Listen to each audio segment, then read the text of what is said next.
Bem, são 19 horas e 36 minutos, né? Vamos começar mais uma palestra aqui do nosso ciclo de palestra do Grupo de Pesquisa em Biogeografia de Ecossistemas Tropicais. Nessa sequência de falas, né, nós estamos exatamente debatendo sobre conceitos e classificações de paisagens. E hoje é uma satisfação ter a doutoranda Ana Caroline Damasceno Souza aqui com a gente, né? Conhecida internacionalmente como Carol. Carol fez graduação em Geografia, mestrado na UFRN Campus Caicó, mestrado na UFRN Campus Natal e agora está fazendo doutorado na Universidade Estadual do Ceará, né, em Geografia. Então, desde o mestrado, e Carol já tem uma expertise segmentando paisagens, principalmente paisagens litorâneas, com, né, um artigo recente agora, parte do seu trabalho saiu agora na Mercato, né, uma revista A1. Então, Carol, muito obrigado pelo seu tempo, por estar com a gente, obrigado por preparar a apresentação, tá? Fala é sua. Boa noite. Boa noite, professor Diógenes. Agradeço a todos do grupo de pesquisa, especialmente ao professor Diógenes, pelo convite em participar desse momento de fala de discussão e discutir, né, um pouquinho sobre a compartimentação das unidades de paisagem do litoral oriental e agreste do Rio Grande do Norte, Brasil. Vamos falar um pouquinho sobre a dissertação que foi defendida em 2020, que ela tem este título, e foi defendida no programa de pós-graduação em pesquisa em Geografia da UFRN Natal. Então, o mapeamento, ele nos traz grandes informações e importantes informações sobre uma área. Por que mapear? Por que realizar um mapeamento, né? Então, o mapeamento, ele, além de ter a possibilidade de realizar um reconhecimento territorial e um planejamento urbano e ambiental, né? Nós, da geografia, nós temos esse papel de trazer realidades para os mapas. Então, nós temos essa função, enquanto geógrafos, de estudar um pouco sobre os fenômenos que ocorrem na superfície terrestre, e mais especialmente o meu recorte, ele está sendo em unidades de paisagem. Então, a partir da realidade, é realizado um mapeamento naquela área, e nós realizamos visitas em campo, e nós vamos discutir um pouco sobre isso no decorrer da noite. Então, o ordenamento territorial, né, o mapeamento, ele é solicitado em relatórios técnicos, na fase inicial do diagnóstico, para compor as etapas do zoneamento ecológico econômico, que é um documento que aponta a melhor utilização dos recursos, aliando a exploração humana com a conservação da natureza, e aí calcados no planejamento ambiental. E estes estudos de análise de paisagem, eles também são utilizados como estudo base para o monitoramento de ações antrópicas, sejam elas de desmatamento, de agricultura, o dimensionamento da área urbana, prevenir desastres e calamidades naturais, entre outros usos. Então, na maioria dos trabalhos, especificamente os trabalhos socioambientais, da geografia ambiental, ele serve como base para o reconhecimento daquela área. Então, a partir deste estudo, deste mapeamento, dessa distribuição espacial de paisagem, né, que é o tema de estudo, ele serve para outros tantos assuntos que podem ser especializados. Então, o objetivo geral da dissertação foi realizar a compartimentação e a análise das unidades de paisagem ao nível do geoface, no litoral oriental e agreste do Rio Grande do Norte, e como objetivos específicos, realizar a identificação, delimitação e caracterização das unidades de paisagem do litoral oriental e agreste do Rio Grande do Norte, além da quantificação em área e porcentagem das unidades de paisagem em escala geofaces. Então, algumas das paisagens que nós vamos estudar e falar um pouco sobre elas, hoje, né, elas se dizem respeito tanto à parte do litoral, trazendo, como a gente pode observar na primeira imagem, recortes como, por exemplo, de tabuleiro costeiro. Aqui nós podemos observar as falésias, no município de Parnamirim. Praia de Cotovelo.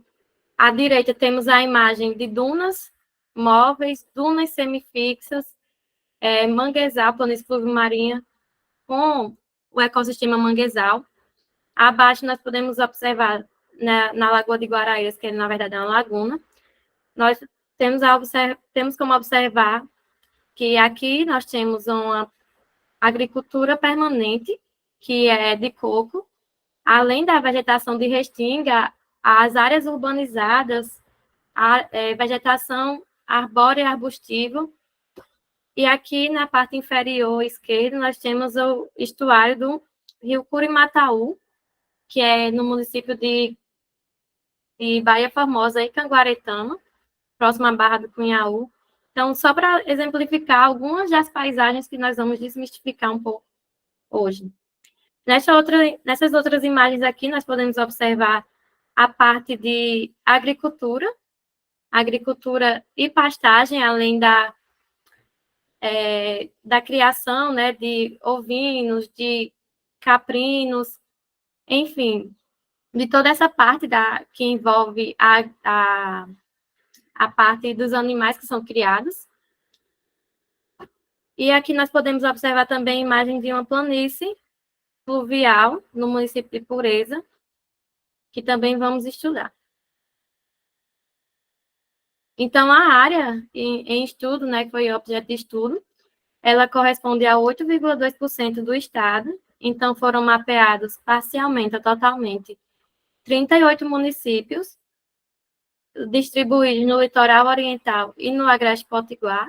Essa delimitação foi realizada a partir dos dados pluviométricos de estações, a partir da quantidade de chuvas, né, que ocorrem no período anual, a média anual de chuvas. Aqui nós temos esses municípios a partir das regiões geográficas imediatas, que compõem Natal, Canguaretama, São Paulo do Potengi, Santo Antônio, Pacifica e Nova Cruz, que todas estão incluídas, né, na região geográfica intermediária de Natal. Essa classificação ela vem do IBGE de 2017 e atualmente, né, é a classificação vigente.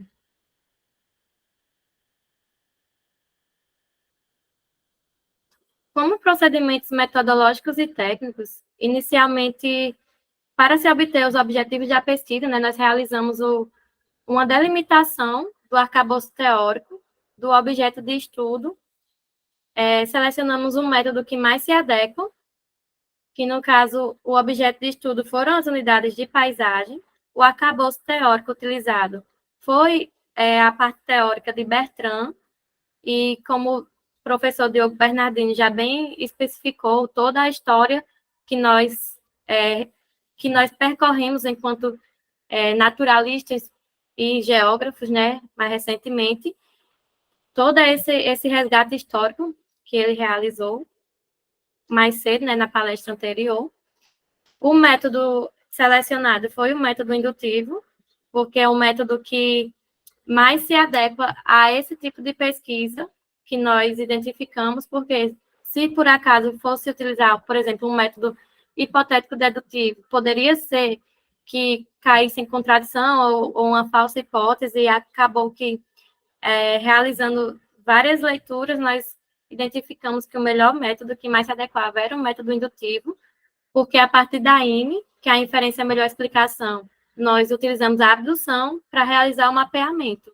Então, como é um mapeamento descritivo, que utiliza-se majoritariamente do mapeamento em si, né, dessa arte, dessas tecnologias, o método mais utilizado, né, que o grupo de pesquisa do Laboratório de Geografia Física e Geoprocessamento utiliza, é o método indutivo para esse tipo de pesquisa. E realizamos envolvendo todas essas áreas, né, as pesquisas bibliográficas e cartográficas. Como a gente pode observar, né, é uma área bem extensa, e essa foi uma grande dificuldade que foi encontrada nessa pesquisa, porque eram muitos municípios e muitos não tinham pesquisas específicas, especializadas na área. Então, não é que o estudo holístico ele seja mais importante do que o estudo especialista. Não, um depende do outro, porque sem os estudos especialistas, uma visão mais holística, ela fica incompleta. E essa foi uma das grandes dificuldades que foram identificadas, né, durante essa pesquisa, e foi só o começo para ter uma possibilidade de ter tantas e tantas outras pesquisas nessa área, na área enquanto território. E aí ocorreu a delimitação espacial e temporal da área e foram delimitados os objetivos. Então, na construção técnica, né, foi falado que foi realizada através da indução, da abdução, que ela combina a prática inferencial com a explicativa. Então, quando você vê uma imagem com uma figura próximo ao litoral, próximo à praia, vamos supor, próximo ao oceano, ao mar, e vê um ponto amarelo, esbranquiçado, você subtende-se que ali pode ser dunas. Então, esse é só um exemplo de como é que faz essa abdução a partir do nosso olho. Você olha para aquela imagem, você já pode notar, aquela paisagem parece, aquela representação, né, da imagem satélite, parece com a imagem, parece com a paisagem, tal. Então, mais na frente a gente vai dar bastantes exemplos nesse sentido. Então, foi utilizado, né, dentro de um sistema de informações geográficas, a imagem Sentinel-2 de resolução espacial de 10 metros. Foi realizado o processamento digital da imagem, com mosaico e correções da imagem. Para fazer o mapeamento, foi realizada a vetorização manual. Nós testamos outras vetorizações, na verdade, outros tipos de mapeamento, como a máxima verossemelhança, mas, infelizmente, como a área costeira tem bastante plantação de cana-de-açúcar, os pixels que correspondiam à cana-de-açúcar, né, já que ela tem vários estágios, enfim, ficavam numa confusão com áreas urbanizadas, com outras áreas que aí realmente, mesmo pegando vários lugares, né, para fazer a impressão para o software realizar isso, mesmo testando várias vezes, chamando várias pessoas e realmente, como a área era bem extensa, tem muitas singularidades, muitas particularidades, e acabou que realizamos a vetorização manual, que é uma técnica bem custosa de realizar, né? Porque ela é bem custosa mesmo, a palavra é essa. E aí foi realizado esse mapeamento em escala de 1 para 50 mil.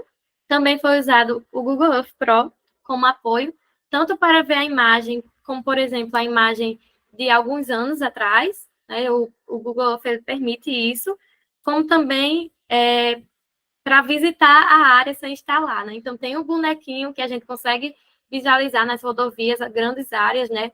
Não tem como fazer um mapeamento, um trabalho de campo em 100% do território, então, muitas dessas áreas eu visitei através das geotecnologias, né, do Google Earth Pro. E a partir disso, né, foi gerado um mapa preliminar, e aí, na validação dos resultados, foi utilizado o GNSS para marcar os pontos e ver realmente onde era. A ficha de campo, para anotar as informações padronizadas, digamos assim.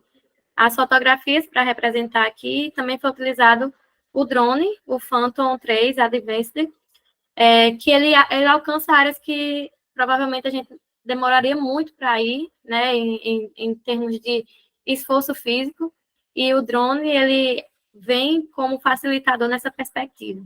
E aí, gerando um mapa final e a descrição das geofaces. Então, as imagens, né, utilizadas foram essas 5 imagens do Sentinel 2A e 2B. Essas imagens foram de 30 de junho de 2018 e de 31 de agosto de 2018. E após o processamento das imagens, nós podemos observar, né, a composição 432. E foi realizada, né, a chave de interpretação, como, por exemplo, aqui do geocomplexo tabuleiro de Agreste-Potiguar. Então, aqui a imagem que a gente apresenta, ela tem a cana-de-açúcar e quebra-ventos. Quebra-ventos é essa imagem em verde mais escuro. E a cana-de-açúcar, ela geralmente, ela é bem delimitada. Enfim, alguns padrões, eles se repetem, a gente consegue fazer isso com mais rapidez no decorrer de toda essa pesquisa. Mas aí, para vocês visualizarem que essa área, né, a imagem satélite, ela gera uma unidade, no caso aqui do Geocomplexo Tabuleiros do Agreste Potiguar, e aí cada uma dessas geofaces, né, como, por exemplo, áreas urbanizadas, pode ser agricultura temporária, quebra-ventos, muitas dessas paisagens que nós podemos observar nessa imagem. Então, para a nomenclatura das unidades, foram utilizados como critérios as características de geomorfologia, vegetação e ocupação do solo, ressaltando o aspecto predominante na paisagem. Como, por exemplo, aqui eu selecionei vegetação herbácea em paleodunas, associação de agricultura e pastagem, áreas urbanizadas e parque eólico. Então, algumas dessas, como, por exemplo, a vegetação herbácea em paleodunas, é uma paisagem tida como natural. Já as outras três citadas são paisagens mais ligadas ao socioeconômico, né, às atividades antrópicas. Então, o conceito de unidades de paisagem, né, elas são delimitadas comumente por vários autores como sendo áreas homogêneas ou com características semelhantes contidas na paisagem. Então, cada uma dessas áreas que se aglutinam e se parecem, como, por exemplo, uma área urbanizada, aqui ela seria mapeada como área urbanizada. Então, a partir dessas áreas homogêneas, são criados polígonos para delimitar cada uma dessas unidades. Então, aqui é uma unidade, aqui é outra unidade, aqui é outra unidade. Só para ficar mais claro, né? Saindo um pouco da teoria e vindo realmente para o que é isso na realidade, trazendo esse exemplo de paisagem, né? Essa paisagem aqui é em Baía Formosa, um município na divisa com a Paraíba, distante 80 quilômetros de Natal, a sul de Natal, né? E aqui a gente consegue visualizar essas paisagens aqui, né? Aqui, aquelas unidades são essas paisagens aqui. Então, a vegetação arbórea em paleodunas, né? Posteriormente, esse aqui foi um teste piloto que a gente fez em 2018 ainda, e submetemos para a revista em 2018, foi aprovado em 2019, e a gente viu, né, enfim, a partir dessas análises, que não tinha alguns termos que a gente preferia deixar mais generalista ou mais adequado. Então, esse aqui foi um teste piloto dessa área, a gente vê as paisagens degradadas, áreas que foram desmatadas, por exemplo. Aí aqui as edificações, são áreas urbanizadas, as dunas fixas, as paleodunas degradadas, né?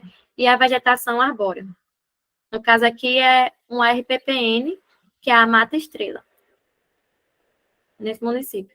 E sim, uma curiosidade, 48% desse município, ele é composto de cana-de-açúcar, a atividade predominante do território desta área aqui é cana-de-açúcar.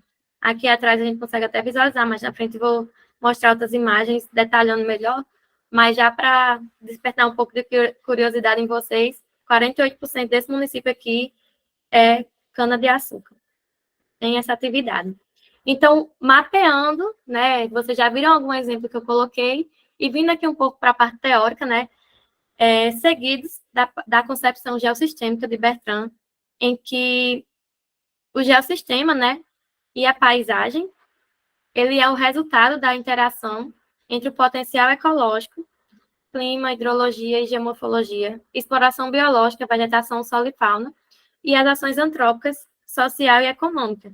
Então, o geossistema tem esse conceito, e a paisagem é o resultado de tudo isso. Então, como analisar o geossistema e como analisar a paisagem sob a ótica do geossistema, né? Então, são dois conceitos que se entrelaçam, porque o geossistema é todo esse fluxo de matéria e de energia que acontece, é algo muito dinâmico, e a paisagem ela também é algo muito dinâmico. Então, são dois conceitos que eles podem estar relacionados nas pesquisas aqui sobrepõem a que está sendo, né, que foi realizada.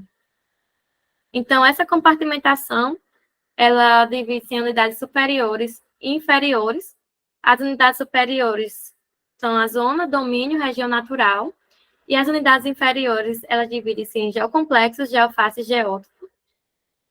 Então, Bertrand publicou em 1968, tratando o geossistema como uma unidade taxonômica, a qual subdividia-se em geofaces e, posteriormente, em geótipo.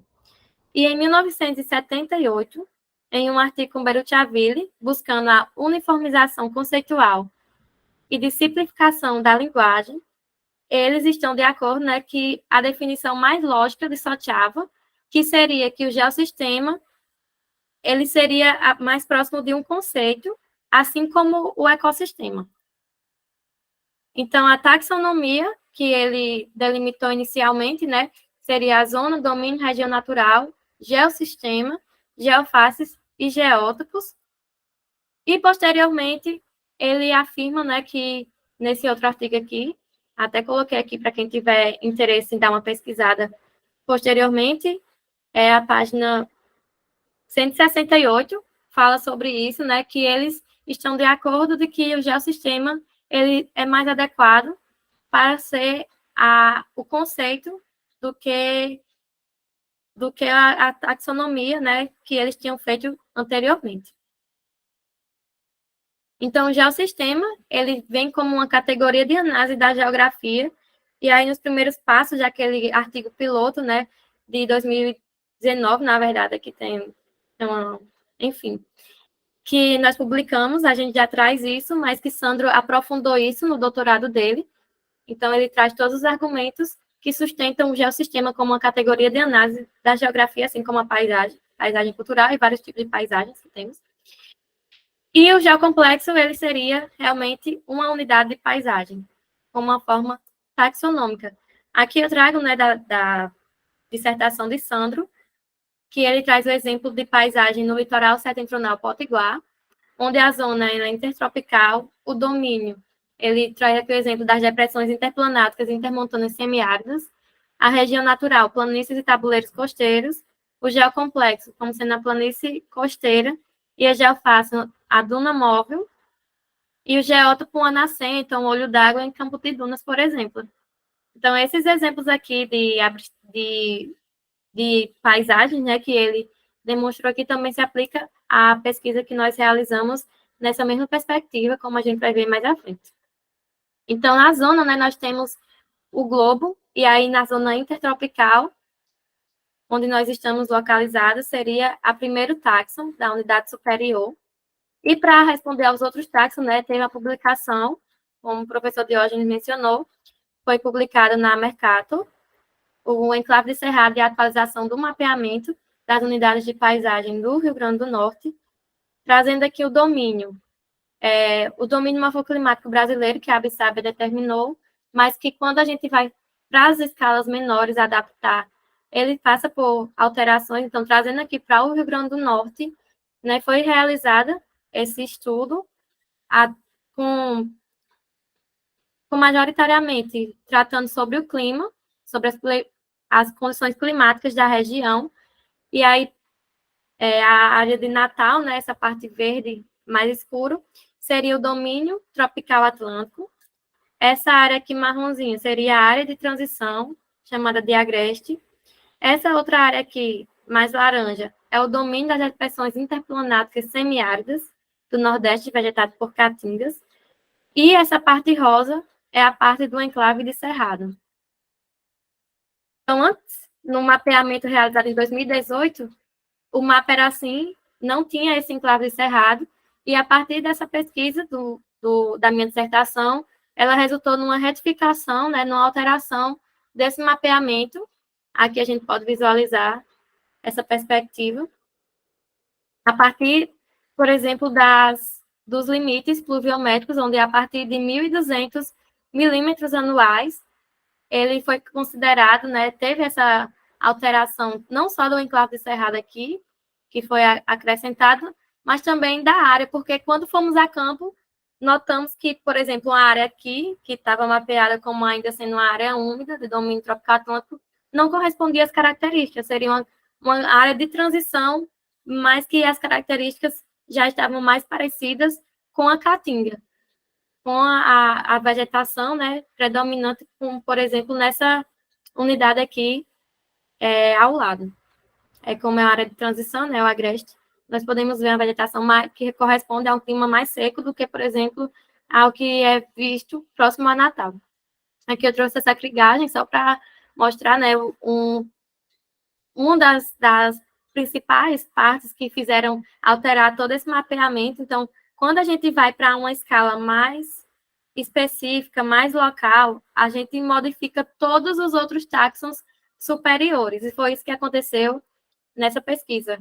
Quando a gente foi para a parte dos geofaces, que a gente identificou que aquelas unidades não correspondiam a uma outra unidade do domínio morfoclimático, nós tivemos essa alteração e aí alterou-se toda essa questão taxonômica.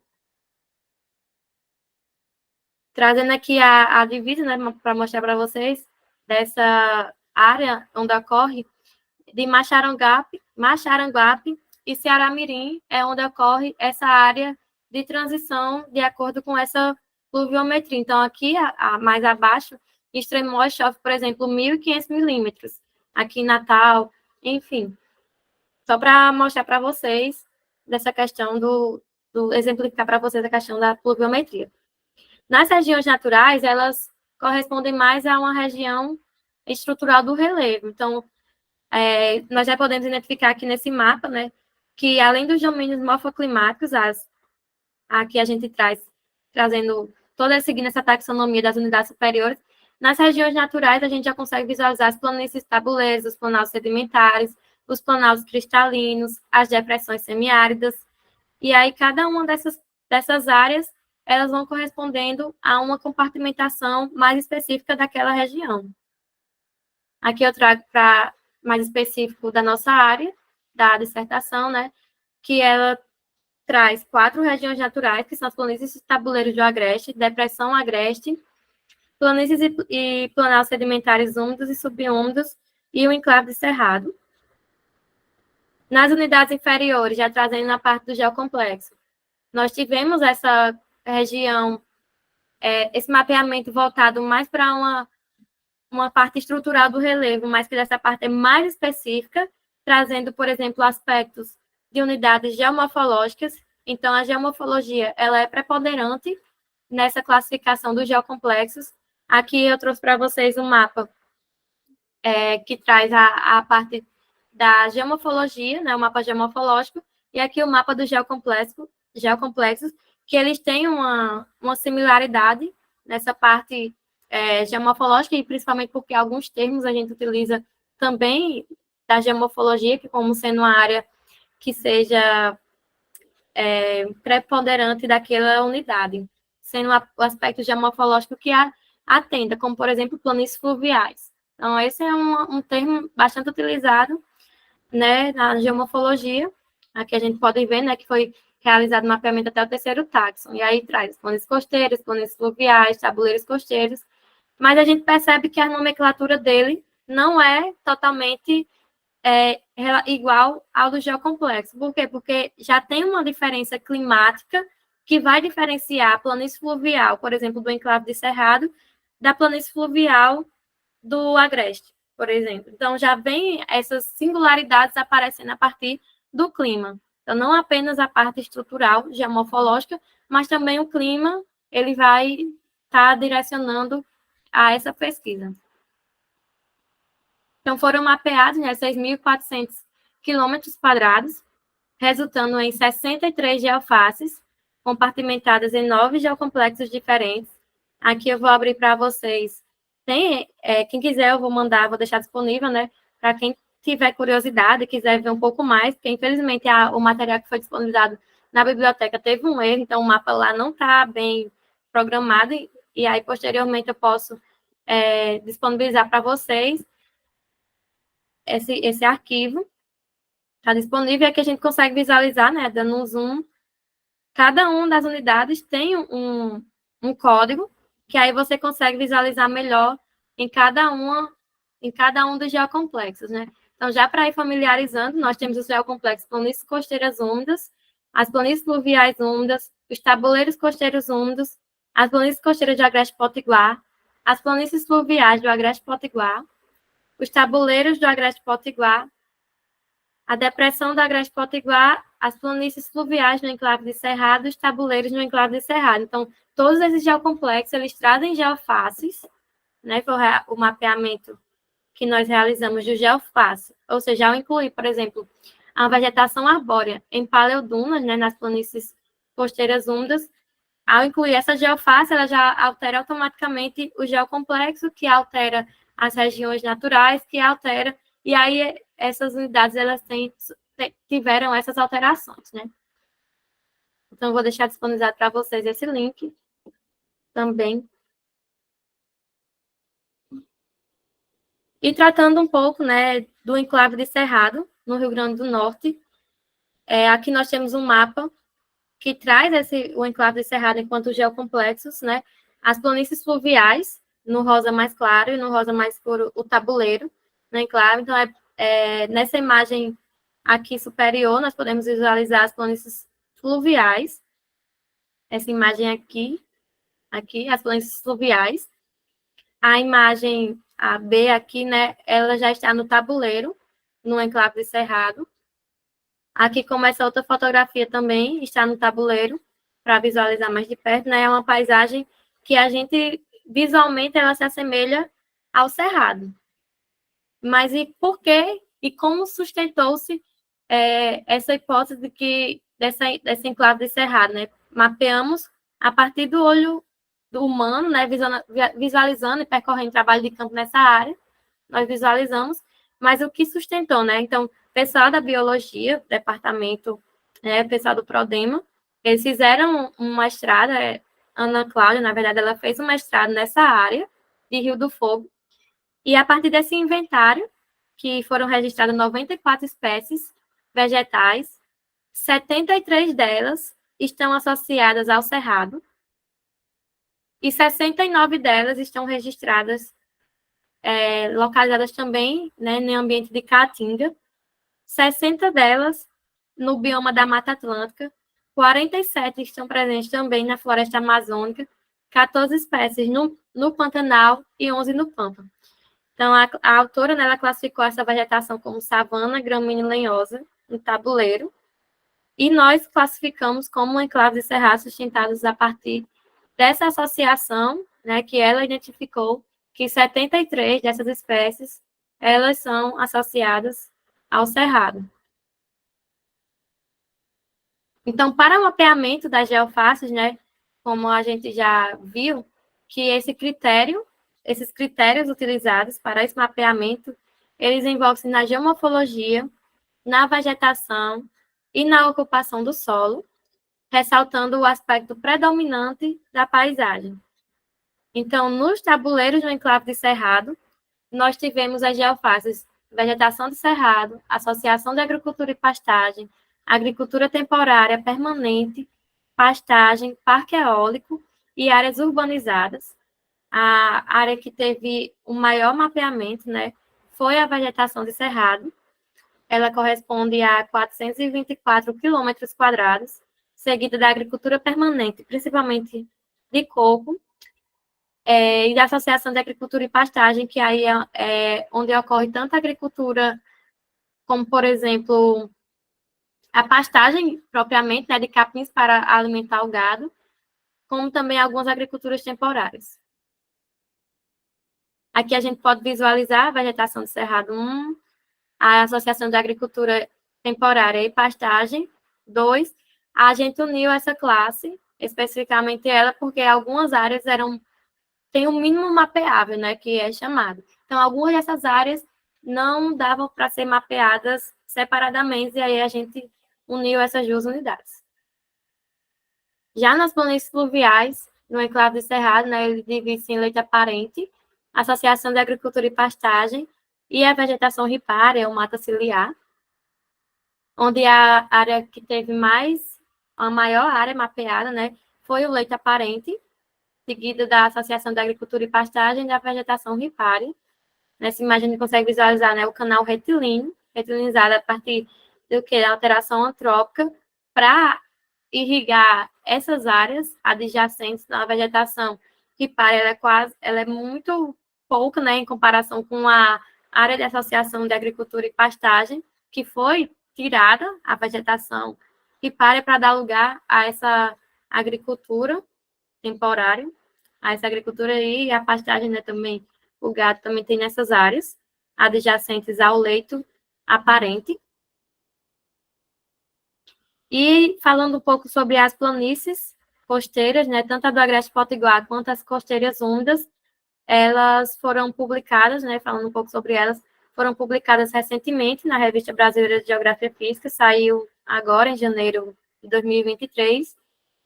E na planície costeira do Agreste, a maior área mapeada, né, foi a vegetação herbácea em paleodunas, então uma área que ocupou 48% desses geocomplexos, né? Então, aqui a gente consegue visualizar, né, o domínio morfoclimático, a região natural, o geocomplexo, para chegar até a classificação das geofaces.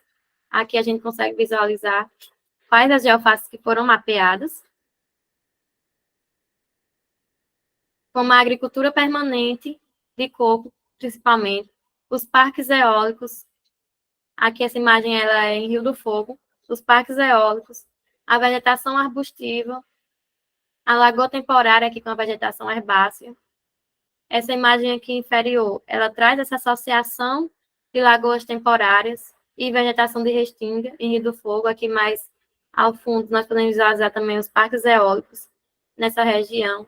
Então, mesmo literalmente ao lado e às vezes dentro, né, dessas áreas de lagoas temporárias, tem essa parte dos parques eólicos, e aí a gente pode inferir diversos impactos, principalmente a criação de estradas para colocar esses parques, para a instalação desses parques eólicos, né, e todos os impactos que vêm junto com esse desenvolvimento de energias renováveis no Rio Grande do Norte.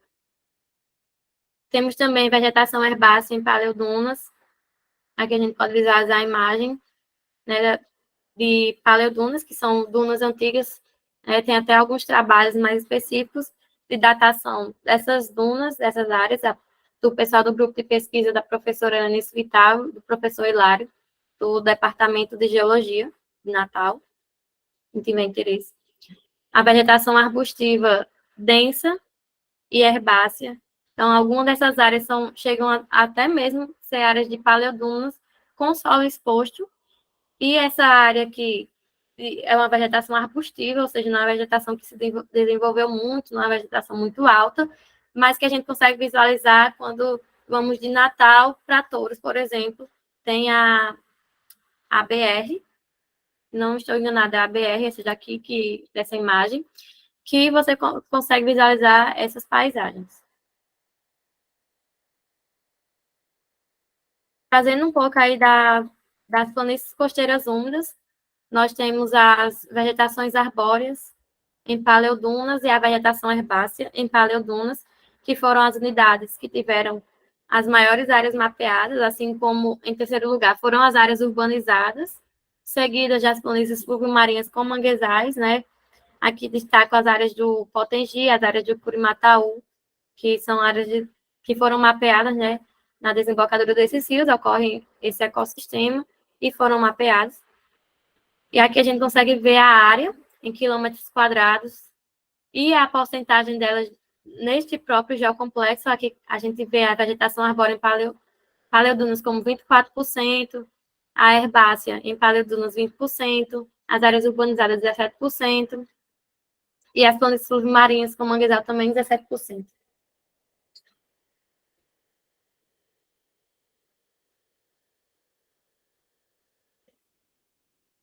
Nessas áreas, mapeadas como vegetação arbórea, nas paleodunas, foram mapeados também, né, o Parque das Dunas, Bosque dos Namorados, que é o maior parque urbano. Corrija-me se estiver errado ou se perdemos para Fortaleza, né, que tem essa Biaguaba, mas é um dos maiores parques urbanos, né, que temos. Não sei se vocês conseguem visualizar, mas aqui no mouse tem esse Bosque dos Namorados em Natal, é uma área, mesmo tendo a capital, tendo a região metropolitana, é uma área resguardada, unidade de conservação. Aqui, mais a sul, né, nós vemos também a RPPN, que também enquadra-se como a vegetação arbórea, uma RPPN de mata estrela, né, que tem também essa classificação, foi mapeada também com essa classificação. Então, muitas dessas áreas, né, resguardadas, elas são áreas de unidades de conservação. Daí a importância de resguardar esses ambientes, né? Outra área também que é preservada ainda no dia de hoje, também que é a área do Exército, que é próxima à Barreira do Inferno. Temos áreas lá com áreas arbustivas, áreas arbóreas, isso mesmo, vegetação arbórea, em paleodunas também nos tabuleiros costeiros. Aqui nós podemos visualizar, né, a parte das dunas que passa a via costeira, a planície fluvio-marinha do estuário do rio Curimataú.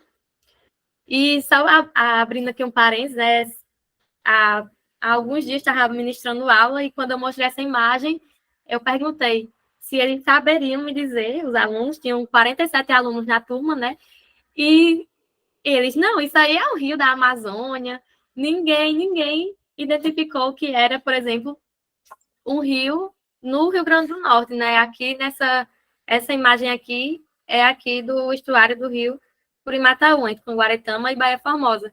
E aí nós temos, né, diversas belezas cênicas, diversas paisagens ainda a serem exploradas, mas que pouca gente conhece ou tem acesso, ou teve acesso a essas áreas, que também, próximas a elas, né, temos áreas de aquicultura, mapeadas, associadas à planície marinha, que a ocupação do manguezal pela aquicultura, então, destrói, né, desmata o manguezal, e tem essa outra atividade, que é a aquicultura intensiva, inclusive essa parte da produção do camarão, né, o próprio nome potiguar, ele tem essa inferência do comedor de camarão, está registrado, né, na nossa história. Nessa imagem aqui, né, nós temos a vegetação herbácea A e a vegetação arbustiva B, essa imagem próxima ao Caçuz, no município de Nísia Floresta. Nós temos essa área uma área bastante ampla dessa paisagem por aqui.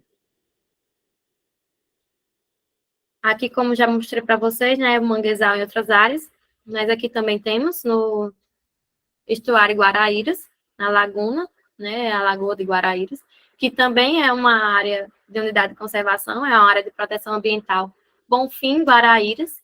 Aqui essa imagem é no município de Senador Georgina Avelino, mas a área, ela corresponde a mais municípios, a quantidade maior de municípios. As dunas móveis e as dunas semifixas, né, nesse mesmo município. E aqui trago essa imagem, né, trazendo aqui as dunas fixas, né, a vegetação que ela possa desenvolver nas dunas como a fixação delas nos muitos anos, né, décadas, centenas, e até do Holoceno para cá, Holoceno tardio para cá, que é sensível a essas mudanças climáticas e a essa parte de transgressão e regressão do mar. Nós podemos visualizar as dunas móveis, as dunas fixas, as áreas urbanizadas, né, próximas a ela, próxima aqui à via costeira, no caso, essa imagem aqui em Natal. Aqui atrás é o estuário do Rio Potengi, é o grande. E nós temos, né, nessa área urbana, nessa região metropolitana, essa área que ela é resguardada.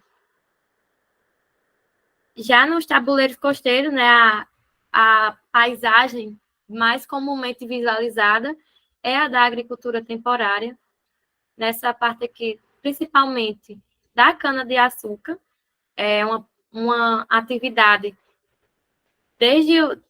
porque temos as condições climáticas propícias, né? Então, desde a colonização, tem essa atividade que ocorre no litoral, né? Não apenas do Rio Grande do Norte, mas principalmente aqui de Natal, descendo para Paraíba, Pernambuco, né? Nós temos nitidamente, quando a gente vai na BR, visualizando dentro do carro mesmo, a gente vê grandes áreas de agricultura temporária da cana-de-açúcar.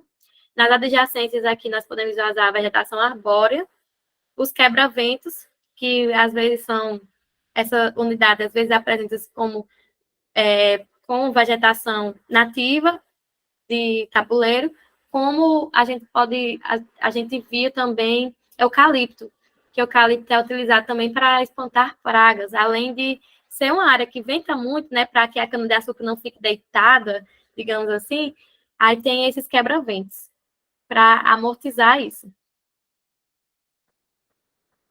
Então, aqui mais uma imagem correspondendo ao artigo, né, publicado sobre o município de Baía Formosa.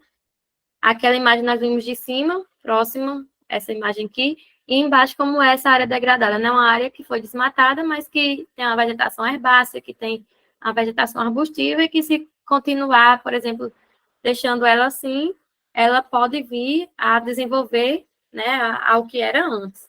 E também é uma área que a gente pode se conjecturar que tem pastagem, né, que soltam animais aí para que eles se alimentem dessa vegetação. Então, para ficar mais a exatidão dessa imagem, ela foi tirada aqui com drone. Essa imagem aqui é esta imagem aqui das paleodunas degradadas, mata de restinga, as dunas fixas, as edificações. Só voltando um pouquinho aqui, né, que nesse município aqui de Baía Formosa, ele traz apenas 2 geocomplexos, que são as planícies costeiras úmidas e os tabuleiros costeiros úmidos.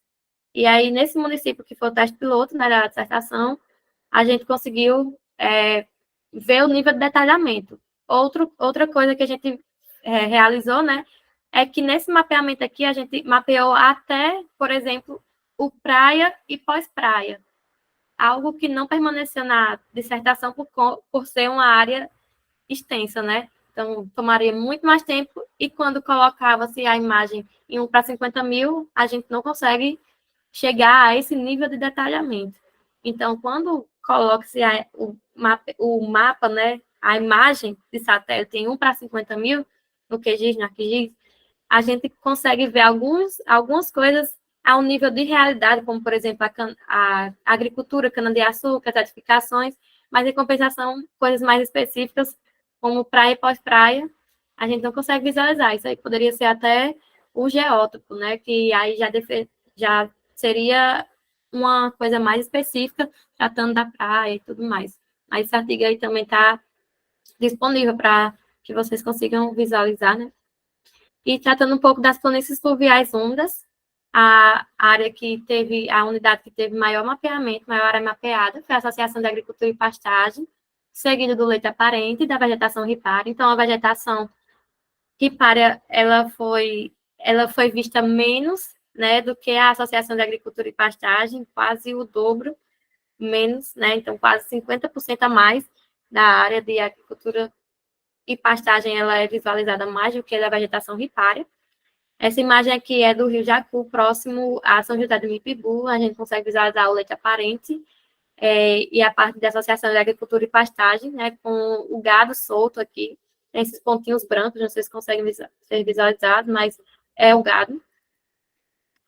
E esse 3 aqui, né, ele é a aquicultura, que no caso ele é relacionado ao geocomplexo de planícies costeiras úmidas. Não entrou nessa parte das planícies fluviais. Aqui outra imagem, já em Goianinha, tratando da intermitência, né, dos rios que são intermitentes, então nem sempre, durante todo o período do ano, tem água. Aqui a gente consegue visualizar o leito aparente, que é o leito onde o rio passa, né, quando chove, quando tem um ano melhor de chuvas. E aqui ao lado dele a vegetação ripária. Esse trabalho aqui, né, que foi publicado como capítulo de livro de Geoecologia e Paisagem, ele traz tanto essa parte epistemológica da geografia de unidades de paisagem, como também um estudo de caso associado ao município de Natal, onde a gente consegue visualizar como, por exemplo, as geofaces dos tabuleiros costeiros úmidos e das planícies costeiras úmidas, né, trazendo aqui as áreas urbanizadas nos tabuleiros, correspondendo a 36% da área. Aqui na planície costeira úmida, 25%. Então, mais é uma grande área que nós conseguimos visualizar aqui. Ela corresponde às áreas urbanizadas. A gente consegue visualizar aqui no mapa. Então, além da parte do manguezal, né, planície Maria com manguezal, as áreas urbanizadas, aquicultura, né, dunas móveis fixas, aqui é a parte do parque, né, aqui o outro. E aí a gente consegue visualizar grandes áreas, né, assim, um mapa de síntese para tentar sintetizar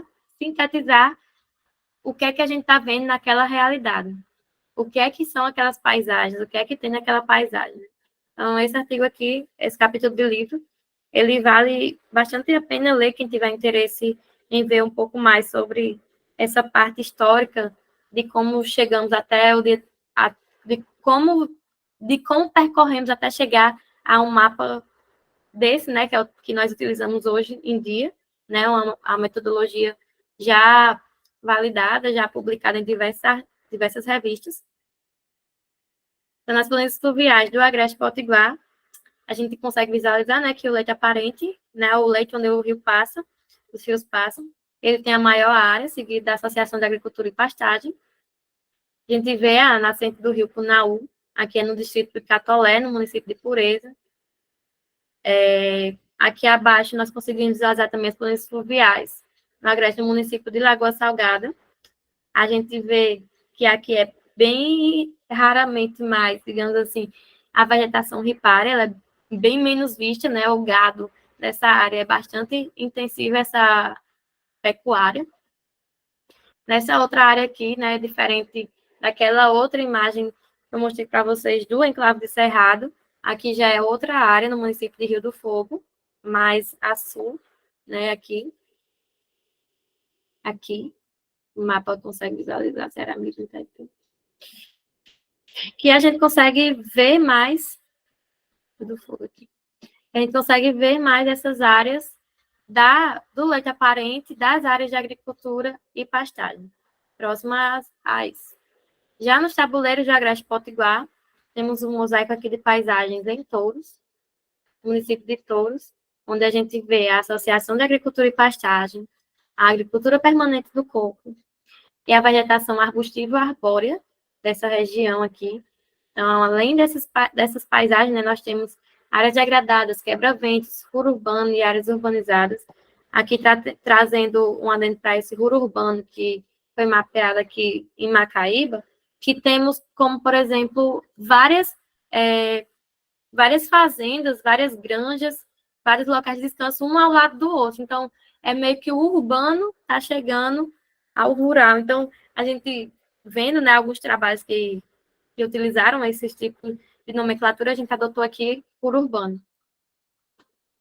Na depressão do Agreste Potiguar, Associação de Agricultura e Pastagem, vegetação arbustiva arbórea, áreas degradadas e áreas urbanizadas, a gente vê aqui, né, a maior parte desse geocomplexo da depressão do Agreste Potiguar, ele é realmente a área que tem a maior, essa área, né, é a área que tem o maior parte de agricultura e pastagem. Então, muito comumente, ver essas paisagens, inclusive quando a gente vai passando por essas rodovias aqui até chegar em Espírito Santo, a gente visualizou que tinha muita agricultura também de subsistência. Então, a gente viu muitas agriculturas temporárias em pequenos locais, nessa região aí. Aqui é a vegetação arbustiva arbórea. Aqui é a área de solo exposto, no município de Passagem. Então, para cumprir o tempo, né, também, as atividades predominantes do setor primário da economia, elas poderão ser vistas e mapeadas comumente, né, como vocês viram que se repetiram em vários geocomplexos, a agricultura temporária, a agricultura permanente, a pastagem, né, então, essa agropecuária, ela ocupou 55% de toda a área de estudo. Então, se você for analisar, né, o setor primário da economia nessa parte, principalmente no que diz respeito ao Agreste, né, que a gente vê que, notoriamente, é a área que tem a maior parte de agricultura, Associação de Agricultura e Pastagem, né, nesse mapa que a gente consegue visualizar. E ela ocupa, nessa unidade da Associação de Agricultura e Pastagem, ela ocupa 33,5% de toda a área. Aí, seguida, né, da segunda área de maior delimitação, que são as áreas urbanizadas, em 8% da área total.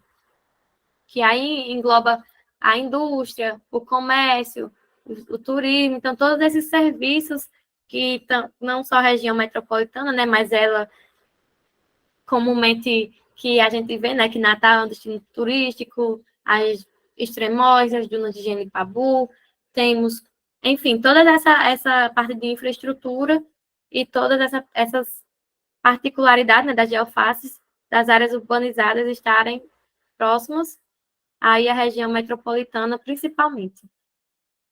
Então, era isso.